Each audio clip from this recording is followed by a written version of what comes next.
Bom dia a todos, estamos aqui para mais um podcast sobre o assunto crises na mão de obra da construção civil.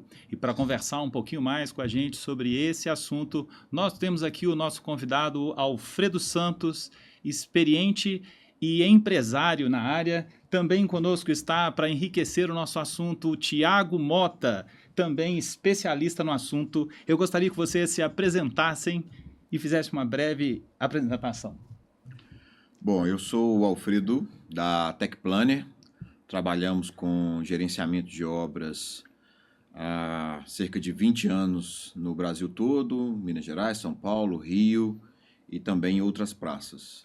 E estamos aí sofrendo, junto com as consultoras, com esse problema da falta de mão de obra. Legal. Thiago? Eu sou o Thiago, sou diretor técnico da Realtar. Nós estamos no mercado há 15 anos trabalhando com orçamento de obras no Brasil todo. E a gente acompanha diariamente o que acontece, as variações, as flutuações de mercado. Estamos aí também percebendo e monitorando o que está acontecendo. Nós vemos que essa questão da mão de obra é uma dificuldade não só na construção civil, mas também atinge outros ramos das empresas. Mas voltado mais para a construção civil, percebemos que a construção se expandiu, houve um boom da construção civil no Brasil. E eu queria saber de vocês, que fatores vocês atribuem a essa falta, essa crise da mão de obra na construção civil? Na verdade, os booms de construção são cíclicos. A construção no Brasil, a economia do Brasil, em geral, é muito cíclica. A gente viu um grande ciclo de crescimento no começo da década de 2010, passamos por um momento de crise profunda, depois do início da década, depois veio a pandemia e depois o mercado veio se reaquecendo. A gente viveu uma grande escassez de mão de obra na década, começo de 2010, mas devido ao volume imenso de obras acontecendo ao mesmo tempo no Brasil. Hoje isso acontece de novo, só que por uma razão diferente. E dessa vez eu acredito que seja irreversível. Acho que pela primeira vez na história, a construção civil não se pôs na posição de grande provedora de empregos no país. Hoje quem faz isso são os aplicativos de entrega, de transporte. Então isso vem minando a mão de obra. Hoje existe essa opção muito mais interessante, não só do ponto de vista econômico, como do ponto de vista do esforço de trabalho. E isso tira muito da mão de obra da construção. Entendi. Falando um pouquinho sobre escassez, puxando aí sua fala, nós percebemos que a escassez de mão de obra, ela tem impactado, né? E houve um tempo em que essa escassez, por algum momento, foi suprida por um êxodo rural, mas essa escassez atualmente, ela ainda existe em larga escala, talvez por uma questão de capacidade das pessoas em realizar as suas tarefas. E eu queria saber de vocês também como outros setores conseguem atrair esses jovens e como a construção civil não conseguiu ou tem se preparado para conseguir atrair esses jovens também. Infelizmente, a construção civil não está se preparando para reter, atrair jovens, talentos, né? Ela está perdendo espaço para outros setores. Como o Thiago Mota falou, 2010, 2011, que teve um boom muito grande, né? Preparação para Olimpíadas, Copas, o PAC 1, PAC 2, muitas obras. Você tinha ali um volume de serviço que gerou uma falta de mão de obra naquela época. Você tem isso hoje, só que agora é pior, porque aplicativo como o Uber, por exemplo, tem vários profissionais, pedreiros, carpinteiros talentosos que migraram para esse tipo de serviço por não optar, por não encontrar dentro de um canteiro de obras um ambiente, e muitas vezes ele prefere ganhar 3.500 como o motorista de aplicativo do que 5.500 como pedreiro, como carpinteiro, como eletricista na construção civil. Mas como que pode uma coisa dessa pessoa preferir ganhar menos num setor do que no outro? Olha, Você anda com ar-condicionado. Tá bom, tem o engarrafamento, tem aquilo tudo. Mas a sua relação com o cliente, ela começa e termina quando você entrega o seu cliente lá. Na construção civil, você fica num lugar. Você fica dentro de uma obra. Do canteiro, do tapume de obra para dentro, né? O vestiário é precário. O banheiro é ruim. Você sua tanto no primeiro turno, das 7 às 11, na obra, ou de 8 a meio-dia, depende da obra, você fica tão suado, não tem como você ir no self-service depois do primeiro turno. E não tem um chuveirinho para você tomar e continuar. Então, é dura. A vida dentro de um canteiro é dura. É dura. Não é agradável, né? Então, os outros setores que estão atraindo essa mulher, às vezes não atrai só com salário, mas com uma condição, uma liberdade de fazer sua jornada de trabalho e algumas condições que estão capturando pessoas que poderiam ir para a construção civil, né? Agora, tem uma razão histórica nisso também. O operário, ele na década de 80, eu cresci em uma cidade que se chama Montes Claros. A cidade fica no norte de Minas. Ela é uma cidade polo, uma cidade importante na região do norte de Minas, que tem uma influência urbana forte dela em si, e tem uma influência do sertão baiano, do sertão mineiro ali. Então lá tinha uma mão de obra rural abundante na época. E você via, a gente via pais pedreiros trabalhando com o filho, né? Estou falando ali de 86, 87. O filho aprendendo com o pai aquela profissão. Com o passar dos anos, o trabalho infantil ele foi reduzido, né? Os governos fizeram campanhas, lugar de criança é na escola e por aí vai. Então, esse aprendizado, que começava na adolescência, na infância muitas vezes, ele foi adiado. Então, essas pessoas aprendem essas profissões mais velhas, um pouco mais velhas do que eram, né? Então, o número de pessoas que se formam nisso é menor.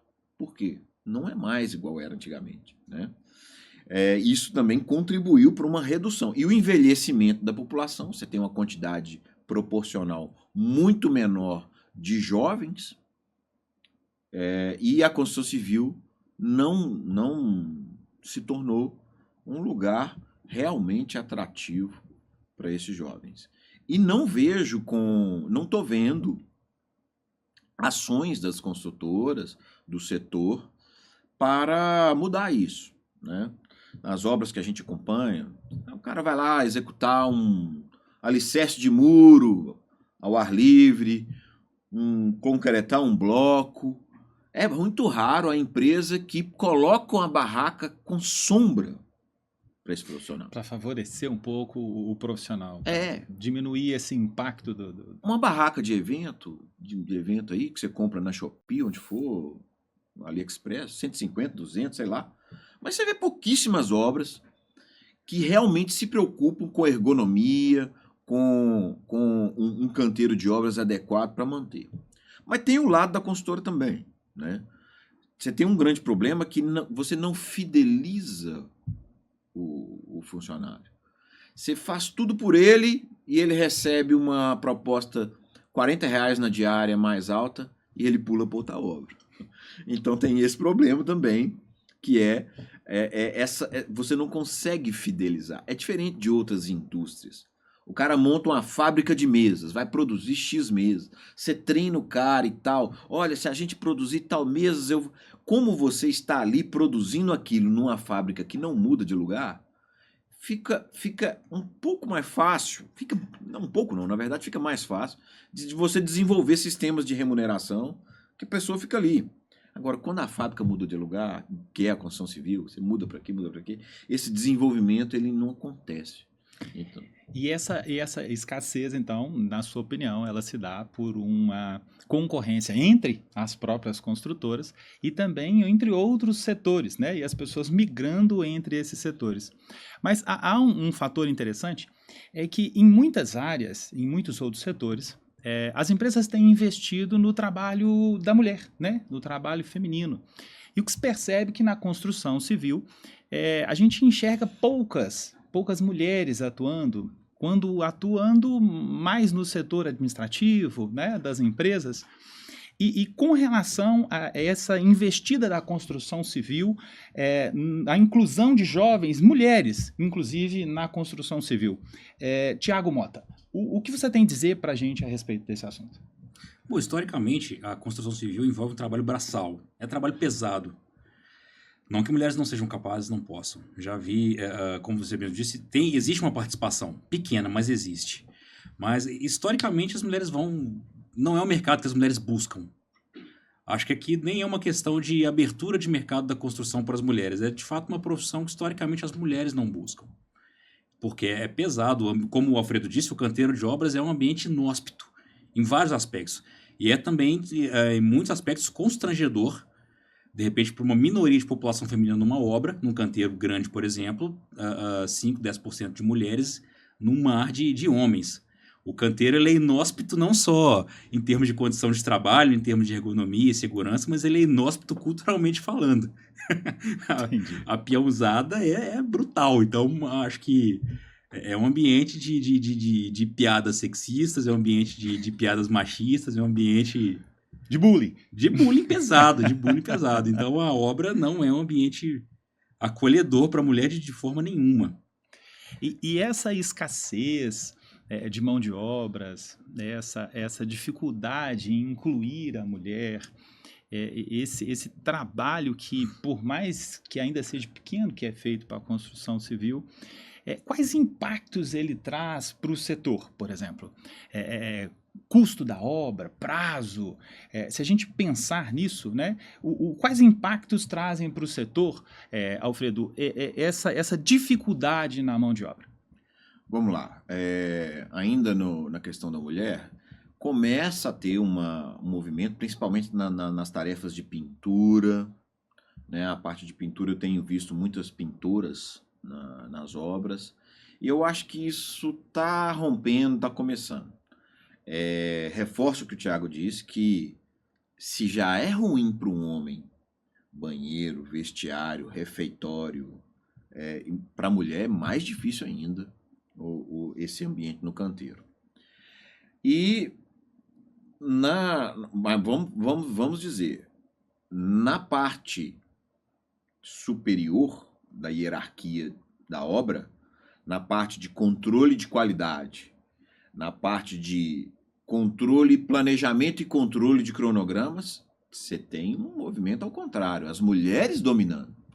Então, nas áreas administrativas e de inteligência do canteiro, a maioria dos nossos clientes hoje são mulheres. Então, a parte de qualidade está predominantemente sendo gerenciada por mulheres. Que cada vez cresce mais a parte de qualidade. A parte de gerenciamento, do planejamento, controle de produtividade, está cada vez mais com as mulheres. Então, é muito interessante esse movimento, que acontece também por diversos motivos, mas eu até vejo que a parte de inteligência das consultoras, em coisa de 15 anos, será das mulheres. A gente está vendo isso, nossos clientes aí, cada vez mais.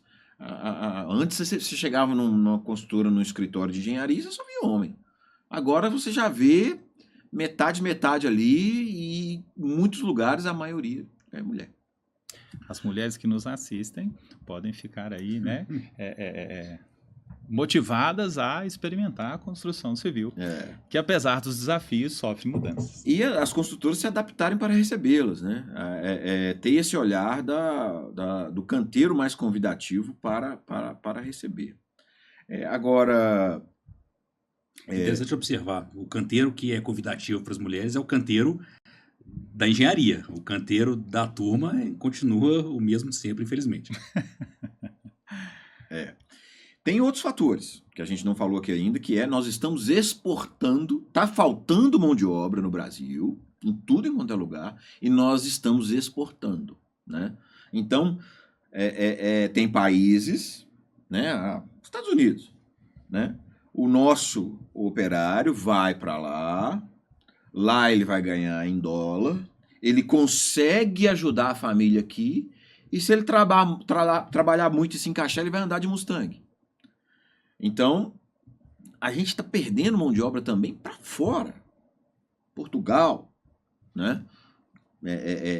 Portugal tem uma atividade de construção civil muito interessante para receber turistas e fala a mesma língua, então muita gente indo para lá. Então, tem mais esse problema, que é perder mão de obra para fora.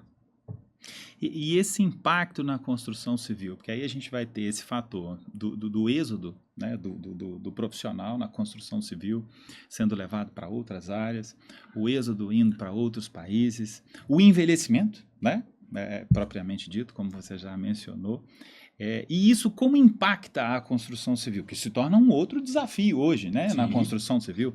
Esses impactos, fala um pouquinho para a gente sobre esses impactos na construção civil. Bom, primeiro, aumento de preço da mão de obra, acima dos índices de inflação. Então, a mão de obra, o custo real dentro do canteiro, sobe muito acima do que a variação do salário mínimo, por exemplo. Então, você vai lá no Sinduscom da cidade do estado tal e olha lá quanto que está o salário do oficial. 2.226. Cara, 2.226 o mês. Quando você vai ver, o cara ganha 250 por dia. Por dia. Se ele trabalhar 20 dias, é 5 mil. Então, aquele salário ali do sindicato, ele serve como uma referência. Uma referência. Mas está longe de ser a realidade. Está longe de ser a realidade. Então, se a gente está pagando 250 diário de um profissional bom, né? Se ele trabalhar os 22 dias, ele tem um salário que pouquíssimas profissões sem curso superior, sem muito estudo, oferecem. Né? Ele ganha mais do que muita gente com curso superior. Aí você está com sua obra atrasada, você chama um empreiteiro novo, combina, ele não rende, ele tem outra obra para ele ir. Se você não deu condições para ele produzir, se ele não conseguiu reter a mão de obra dele, porque os empreiteiros também, você tem as construtoras, são as construtoras, aquela que põe a logomarca no prédio, e você tem o empreiteiro que é o gesseiro, que ele tem uma empresa de gesseiros, o de instalações elétricas, que tem vários eletricistas que fazem, o de acabamento, que tem vários pedreiros que fazem. Né? Então você tem construtor, empreiteiro, operário. A construtora tem problema de reter o empreiteiro, que não consegue reter o operário.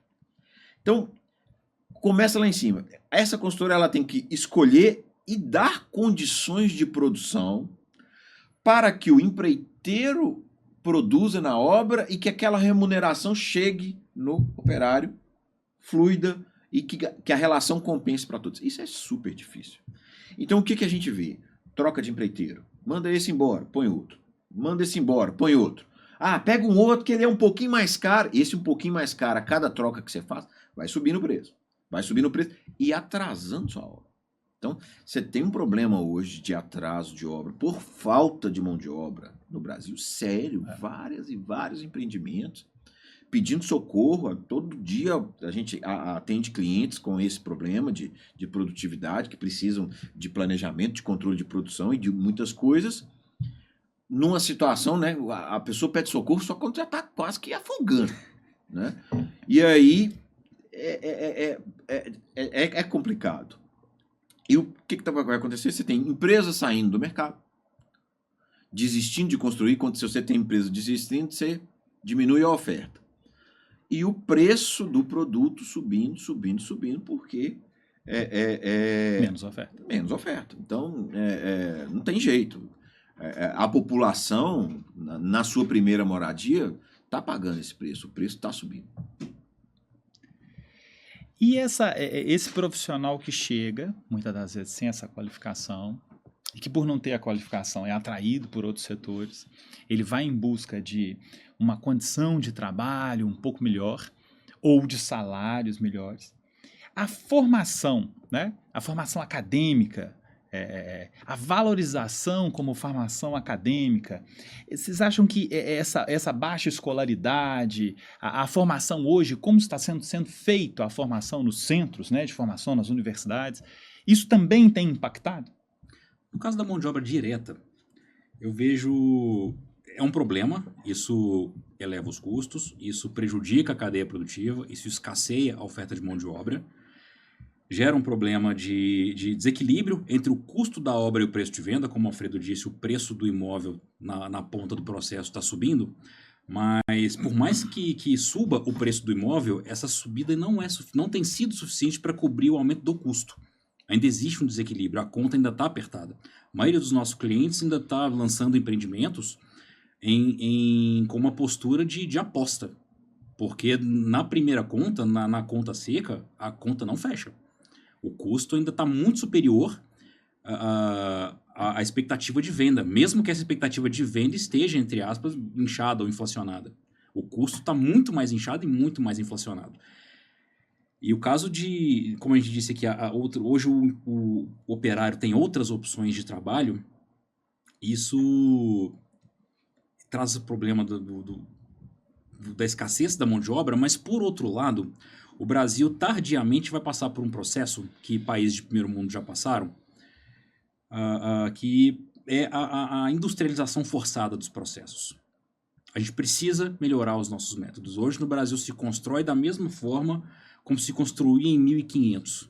As casas que foram construídas em Brasil colônia não tem muito pouca diferença em método construtivo. Ainda é viável no Brasil hoje pagar um cara para empilhar bloco.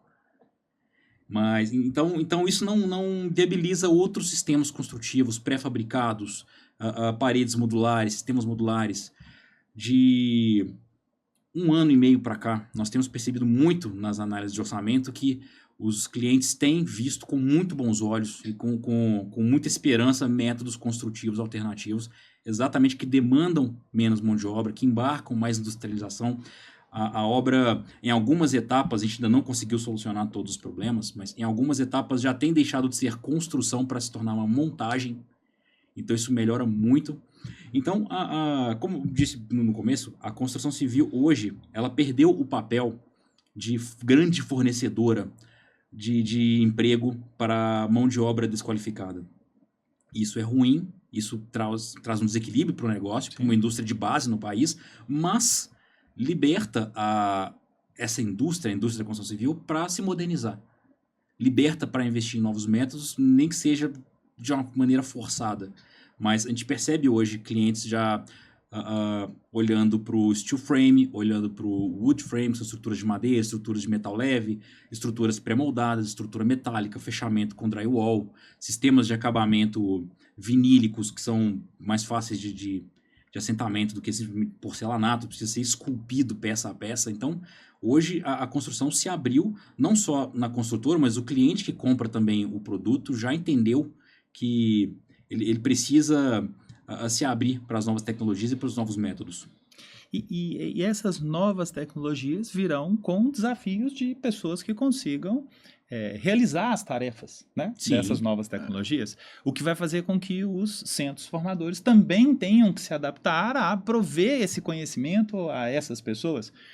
E se há essa mudança na construção civil, né, da forma que se constrói, se há essa qualificação, como que a gente vai envolver tudo isso, né, para que a gente consiga, então, suprir essas necessidades? Qual iniciativa pública vocês têm visto para isso, ou iniciativas privadas para contribuir, para tentar reduzir essa evasão da construção civil da mão de obra?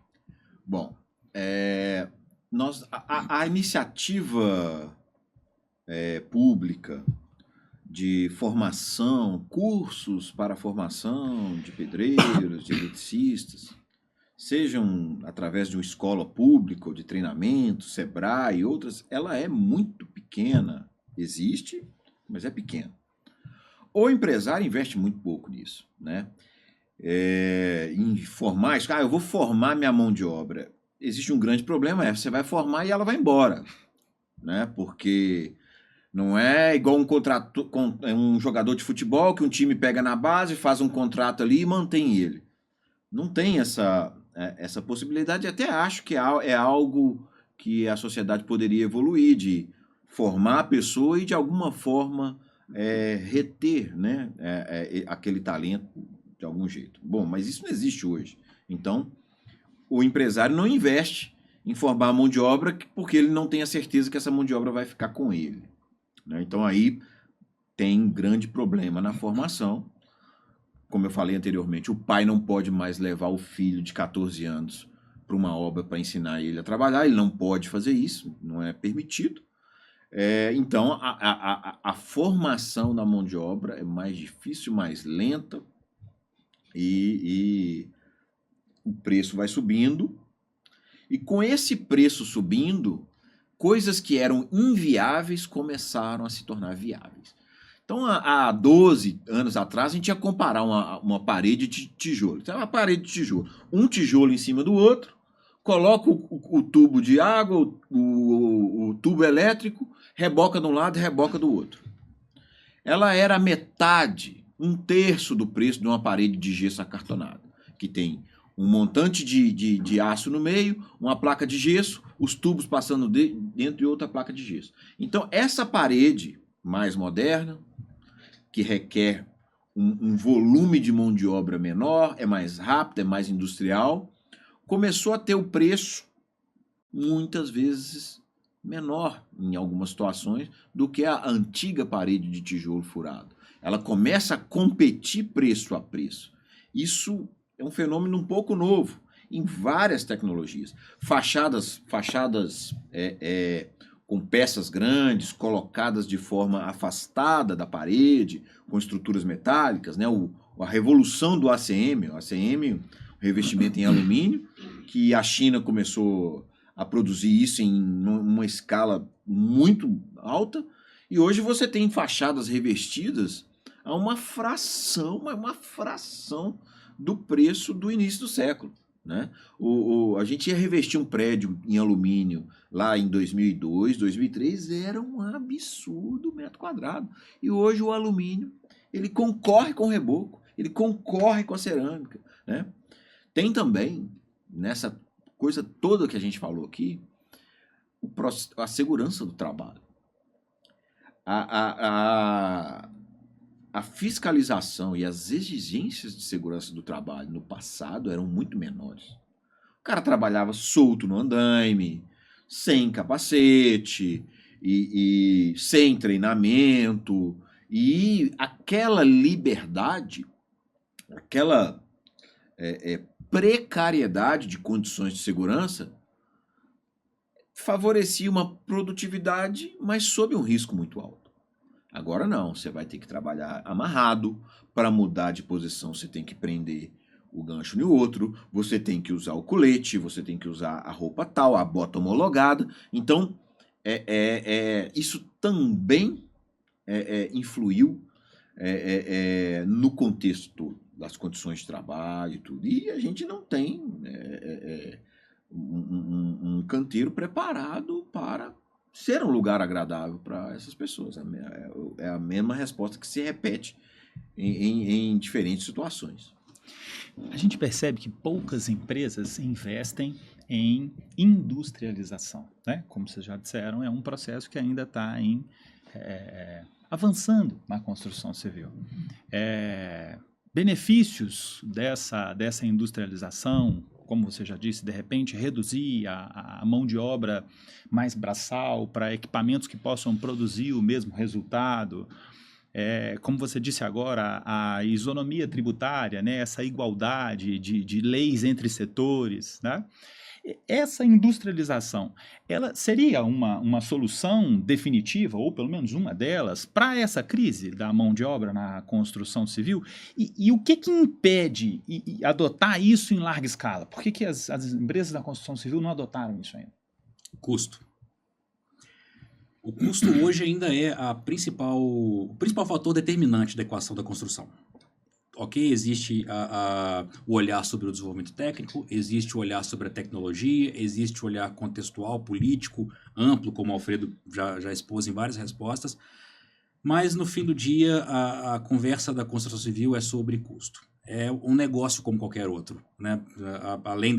Para fora da escala técnica, da esfera técnica, a construção civil no fim do dia é um negócio. Então a equação entre custo e venda é o que determina a viabilidade, no fim das contas. Então, hoje, a configuração do custo brasileiro é muito específica. A mão de obra brasileira é uma das mais caras do mundo. A consolidação das leis do trabalho dos anos 50, ela foi muito pertinente, foi muito assertiva na época da sua criação, mas hoje é uma legislação muito defasada em relação aos pares do Brasil.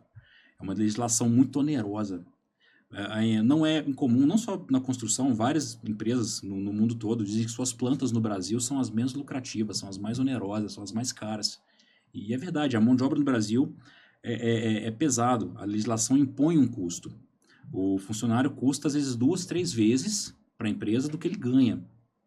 Se isso pudesse ser reequacionado, poderia gerar uma remuneração melhor para o funcionário numa ponta do processo e um custo menor para o construtor. Isso entre outras coisas. A carga tributária no Brasil é pesada.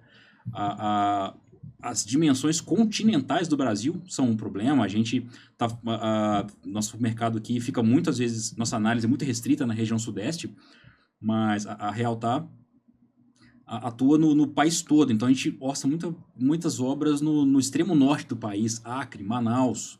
Então são regiões de logística e de contexto político, econômico completamente diferente. Então, todo o material, entre aspas, é importado da região sudeste. O tamanho do Brasil atrapalhou nesse aspecto, porque a carga tem que cruzar um continente praticamente para ser entregue. Isso onera o preço do material absurdamente. Isso passa por 2, 3 diferenças de ICMS ao longo do trajeto. Então, isso onera não só em custo, em frete, mas em imposto.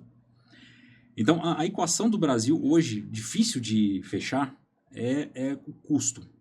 O que eu vejo como medidas muito necessárias para a construção é, de fato, o reequilíbrio dos custos. Reforma, mas são coisas que estão na pauta desde sempre para o Brasil. Né? Reforma tributária, reforma de legislação trabalhista. Em outros países, a mão de obra é, entre aspas, mais livre, tem um mercado um pouco mais liberal. Então, o Alfredo disse que a gente, por exemplo, exporta mão de obra. O pedreiro nos Estados Unidos, ele é um freelancer, ele é um microempresário. Essa postura começou a se desenvolver aqui. Sofre contratos de trabalho, como o Alfredo disse aqui, né? Exato. Que seriam interessantes para o Brasil. Exato. Aqui ainda existe... E isso está começando, isso está engatinhando. O surgimento da modalidade microempreendedor individual foi muito bem recebida na construção civil. Hoje, muitos pedreiros são MEI. Mas...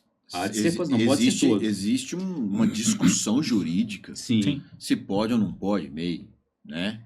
Isso caracterizaria a terceirização de trabalho. Nossa, isso está um debate que é o problema do Brasil, essa insegurança jurídica, que isso é um eterno paradoxo na construção civil. Vamos supor que você tenha um pedreiro que produz, ele está trabalhando com reboco, ele produz 12 metros quadrados de reboco por dia, né? E você tem um outro pedreiro que ele produz 20, quase o dobro. Então eu vou montar um sistema aqui que eu premio o cara que produz mais. Quando você dá esse prêmio para o cara que produz mais, sobre este prêmio recaem todos os encargos sociais.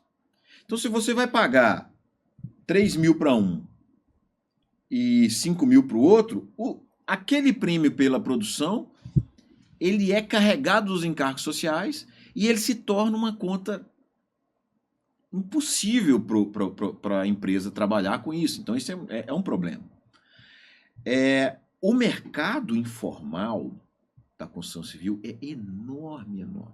Pequenas reformas de casas, serviços de uma semana, de 3 dias, que estão em todas as praças, eles são predominantemente informal. Por quê? É cultural, trabalhei para você 2 dias, não emite uma nota fiscal de 2 dias de trabalho. Não tem essa cultura, né? Não tem. Combinei com você, R$200 a diária, 12 diárias, R$400, faz o Pix aí. É assim.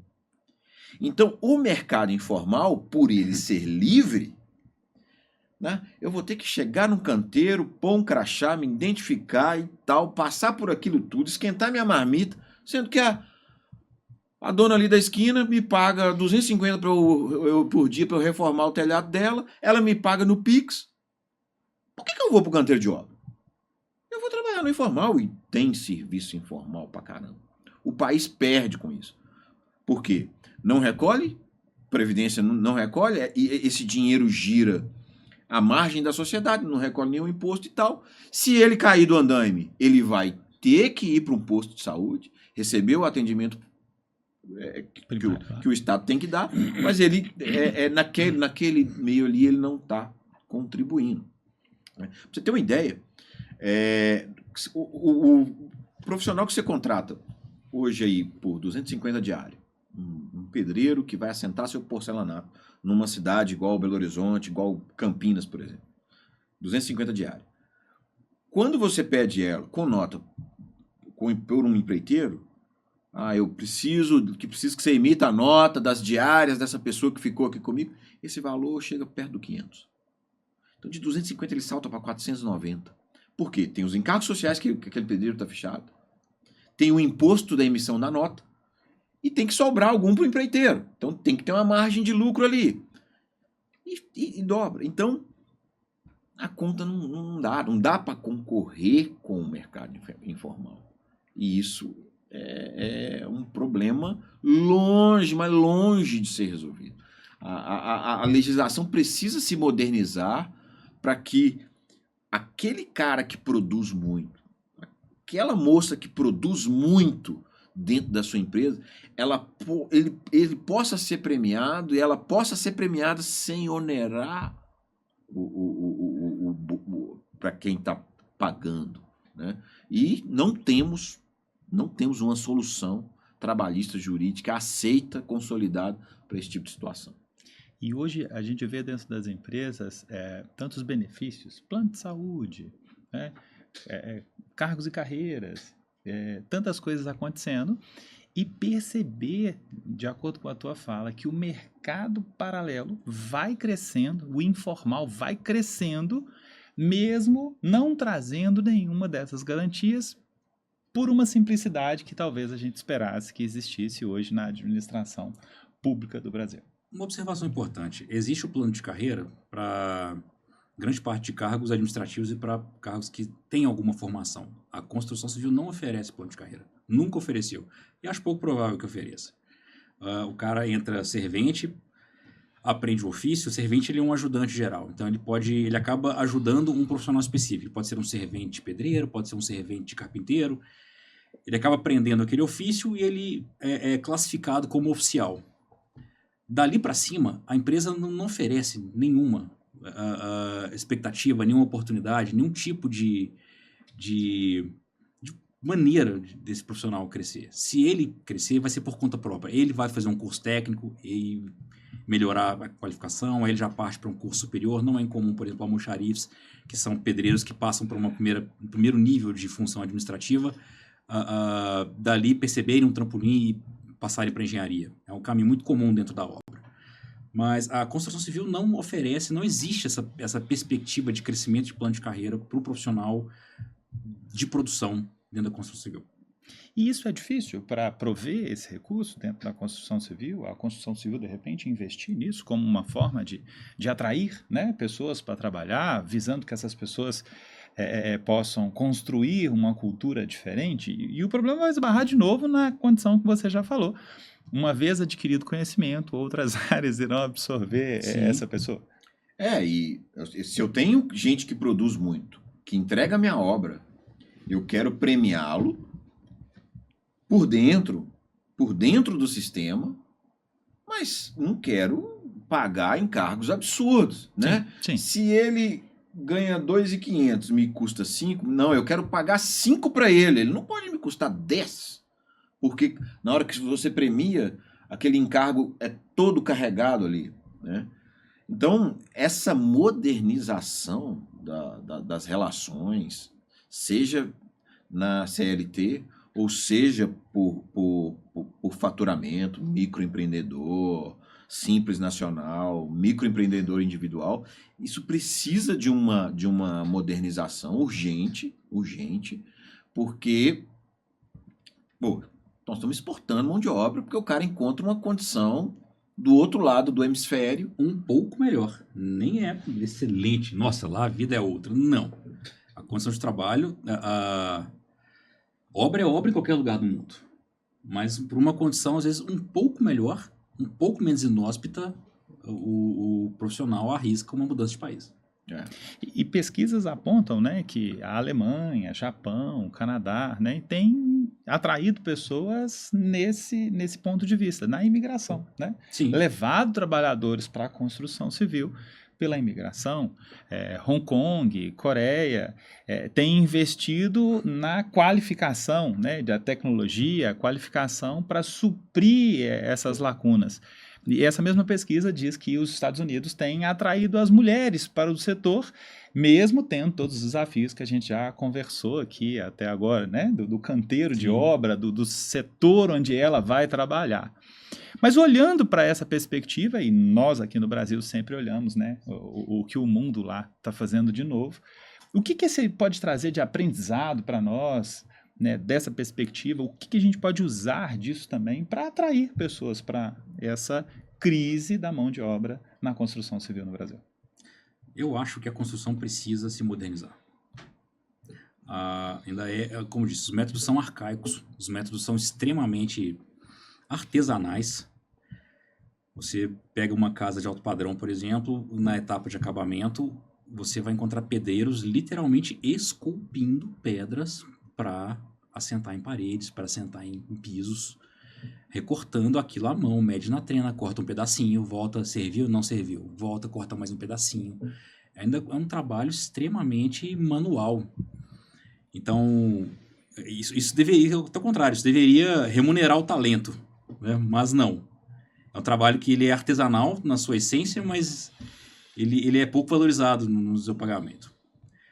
E o Brasil precisa se industrializar para que ele seja mais ágil, para que seja mais competitivo, para que a mão de obra possa se tornar mais técnica, para que a mão de obra possa se tornar mais especialista, para que o construtor, o escultor deixe de ser um artesão e passe a ser um montador, passe a ser um técnico, passe a ser um conhecedor de um sistema construtivo industrializado. Isso acho que traz autoestima, traz agilidade, traz expectativa de crescimento, ganho de escala, não só do construtor, mas do operário.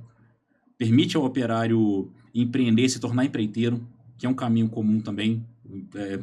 Operários formam times e se transformam em empresas. Então, isso abre caminho. Mas o mercado precisa, a técnica precisa se modernizar. Isso passa não só pelo crivo cultural, como também pelo crivo econômico. O crivo cultural não é uma barreira no Brasil. Há pouco tempo, em Minas Gerais, é um mercado muito conservador, o comprador do imóvel não gostava de drywall, por exemplo, parede de gesso acartonado. Como o Alfredo explicou a diferença da parede de tijolo e a parede de drywall, o drywall ele tem um barulho oco, ele faz toque-toque. E o cliente não gosta. Aquilo passa para ele uma impressão de fragilidade, aquilo passa uma impressão de não é frágil, não é robusto, não, gosta de tijolo, gosta de firmeza.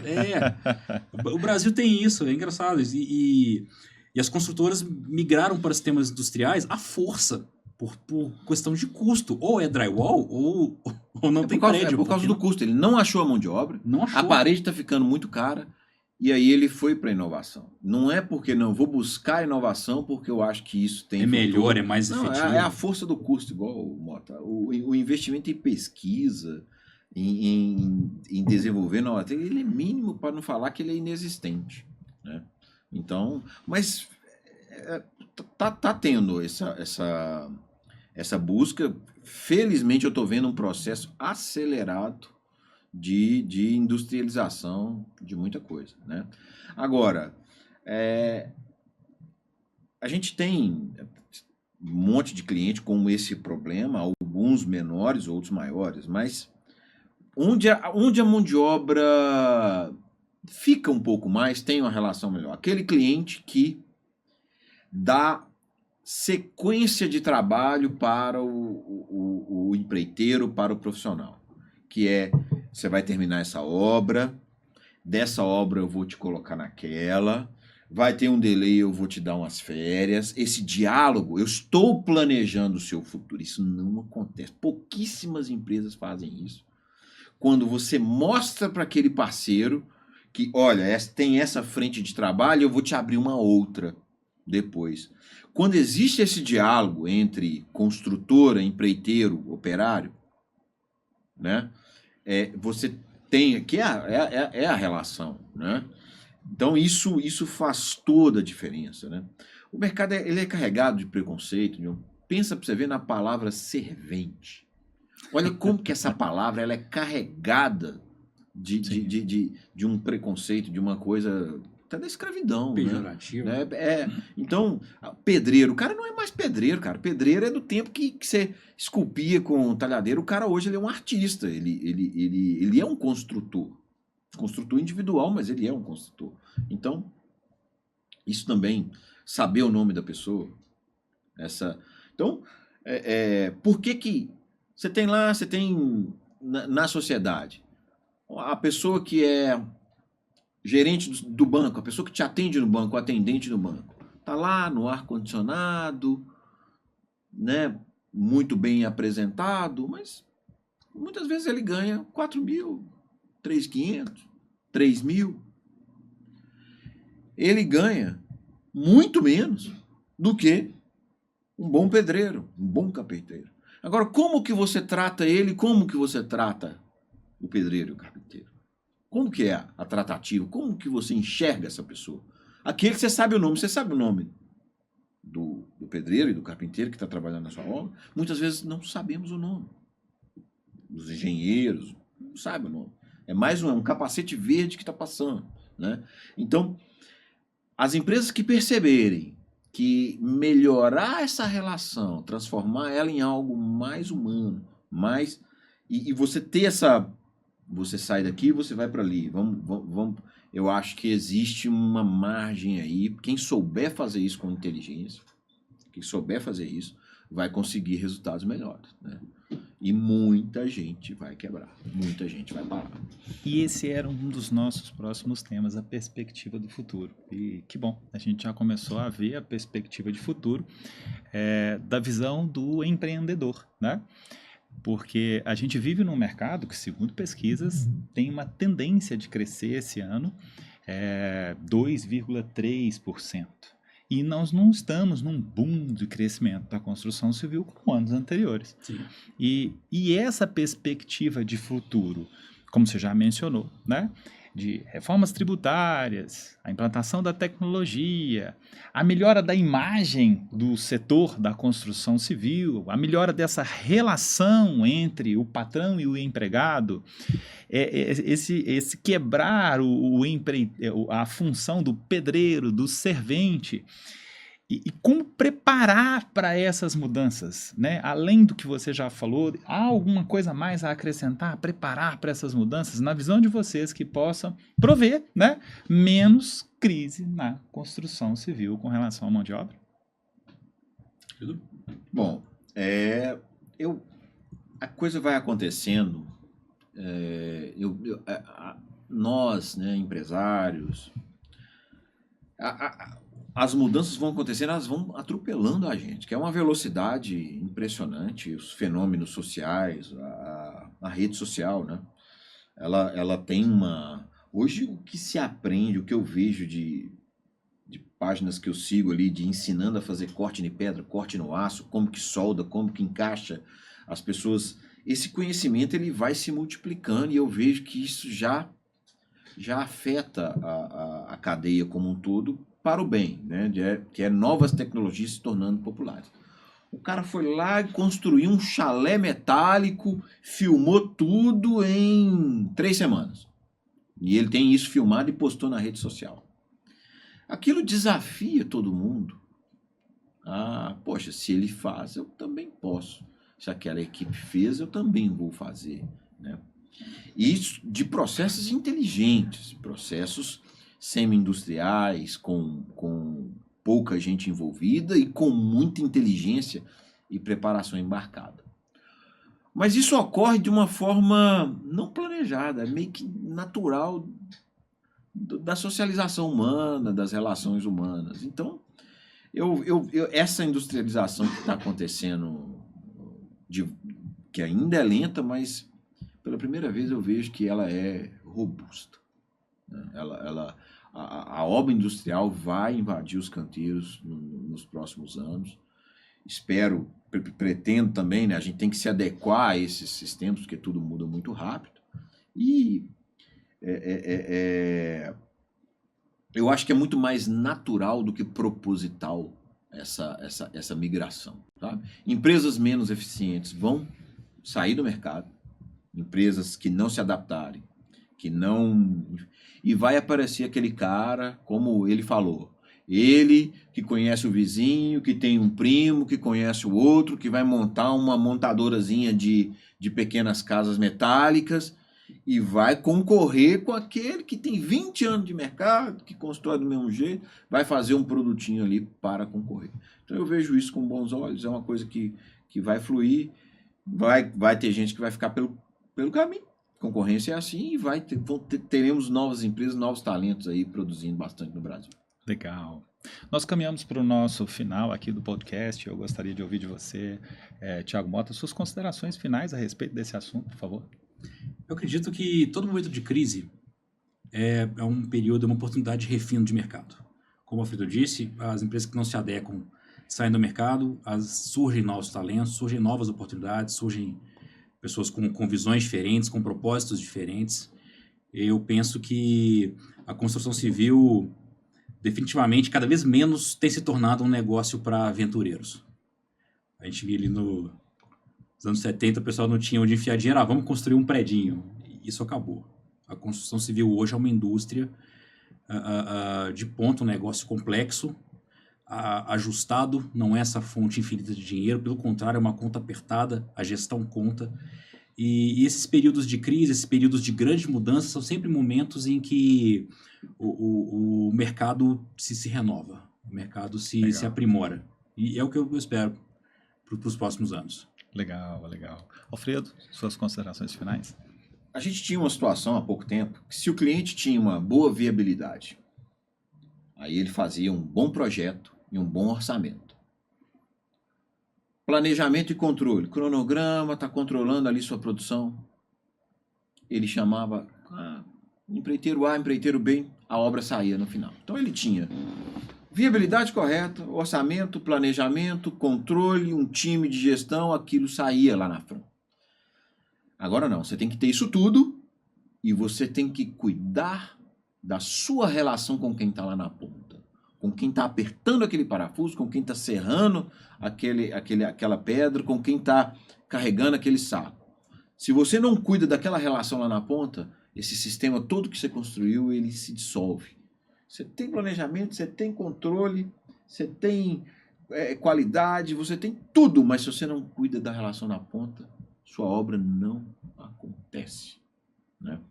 Então, quem mudar o jeito de olhar, o jeito de fazer e cuidar dessa parte também, vai sobreviver. Quem não cuidar não vai sobreviver, vai capengar aí muito tempo. Legal, estamos em tempos de mudança na construção civil e precisamos aproveitar a cada vez mais o nosso tempo, adquirir essa sabedoria. E aqui termina mais um podcast. Eu agradeço a presença do Alfredo Santos, agradeço a presença do Thiago Mota. Muito obrigado a todos, uma boa tarde e eu espero vocês no próximo podcast. Obrigado.